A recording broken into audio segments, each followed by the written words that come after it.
अनसुलझे रहस्य, मृत्यु के उपरांत जीवन का रहस्य। जॉर्ज फेलहेम, जिसका वास्तविक नाम जर्जा पिलो था, अपने जीवन में मृत्यु उपरांत जीवन की धारणा में बिल्कुल विश्वास नहीं करता था।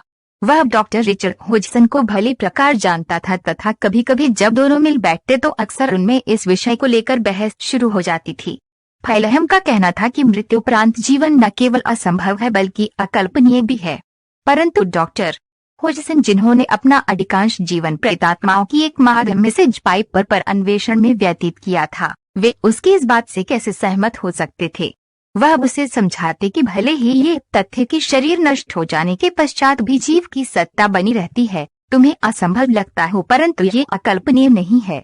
फरवरी 1892 में जब वह केवल 32 वर्ष का था तो घोड़े से गिर जाने के कारण उसकी मृत्यु हो गई।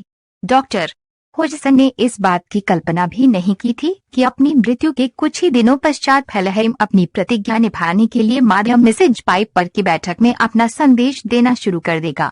फेलहेम के एक मित्र के कहने पर डॉक्टर होजसन उसे मैसेज पाइपर की एक बैठक में ले गए तथा उस मित्र का परिचय जॉन हॉट, एक नकली नाम के नाम से करवाया। मैसेज पाइपर जब तंद्रावस्था में चलेगी तो उनकी बैठक के लिए प्रेतात्माओं को नियंत्रित करने वाले एक प्रेतात्मा फेनियट पहले तो अस्पष्ट से संदेश देती रही, फिर अचानक उसने संदेश दिया कि जॉर्ज फेलहेम की प्रेतात्मा उपस्थित हुई है और कुछ कहना चाहती है। बैठक में फेलहेम ने पहले तो अपना पूरा नाम बताकर अपना परिचय दिया और फिर उसने अपने सब मित्रों के पूरे नाम गिनाए, जिनमें विशेष मित्र का असली नाम था जिसे नकली नाम बताकर डॉक्टर होजसन बैठक में ले आए थे। विशेष रूप से उसने अपने मित्रों में श्रीमती तथा श्री हॉवर्ड का नाम लिया था। उसकी पुत्री कैथरीन के लिए एक संदेश भी दिया।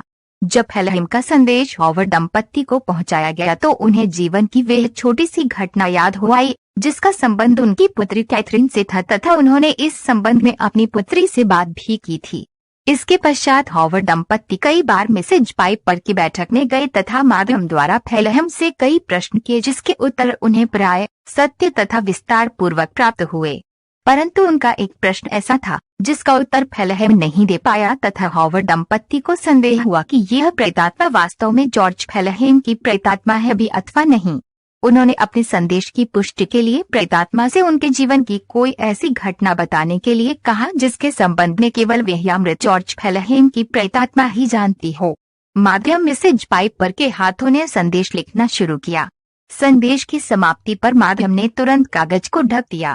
डॉक्टर होजसन को यह संदेश पढ़ने के लिए दिया गया, परंतु पढ़ते पढ़ते जहां निजी शब्द आया वहां माध्यम ने उन्हें हल्का सा धक्का देकर कागज ले लिया। डॉक्टर होजसन उसके पश्चात दूसरे कमरे में चले गए तथा उनका स्थान हॉवर्ड ने ले लिया।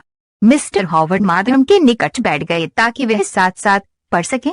जब एक पृष्ठ लिख लिया जाता तो उसे शीघ्रता से फाड़कर मिस्टर हॉवर्ड के हाथ में थमा दिया जाता और पुनः दूसरे पृष्ठ पर संदेश शुरू हो जाता। इस बैठक के पश्चात हॉवर्ड दंपति पूरी तरह से आश्वस्त हो गए। उन्होंने माना कि फेलहेम के जीवन की अत्यंत निजी घटना जो प्रेतात्मा द्वारा लिखवाई गई थी बिल्कुल सत्य थी।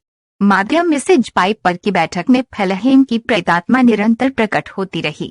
6 वर्ष के लंबे समय में 150 व्यक्तियों के साथ प्रेतात्मा के वार्तालाप हुए, जिनमें से 30 उसके जीवन के पुराने मित्र थे।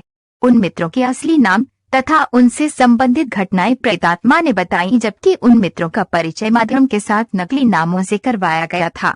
बैठक के समय जब प्रेतात्मा उन्हें उनका असली नाम लेकर संबोधित करती थी तो वे आश्चर्यचकित रह जाते थे। यही नहीं बल्कि फेलहेम की प्रेतात्मा अपने मित्रों के साथ बातचीत भी उसी शैली में करती थी जैसा कि वह जीवित रहते किया करता था। जब फेलहेम के माता पिता ने फेलहेम के मृत्यु उपरांत इन क्रियाकलापों के संबंध में सुना तो उन्होंने भी माध्यम की बैठक में आने का निश्चय किया। इस बात की परीक्षा लेने के लिए मैसेज पाइपर को अपने नकली नाम बताए, परंतु जब माध्यम के द्वारा फेलहेम ने बोलना शुरू किया और माता पिता को इस प्रकार संबोधित किया जैसे वह अपनी जीवित अवस्था में किया करता था तो वह बहुत देर तक उससे बातचीत करते रहे। इस प्रकार की घटनाओं से इस धारणा की पुष्टि होती है कि मृत्यु उपरांत भी जीवन रहता है।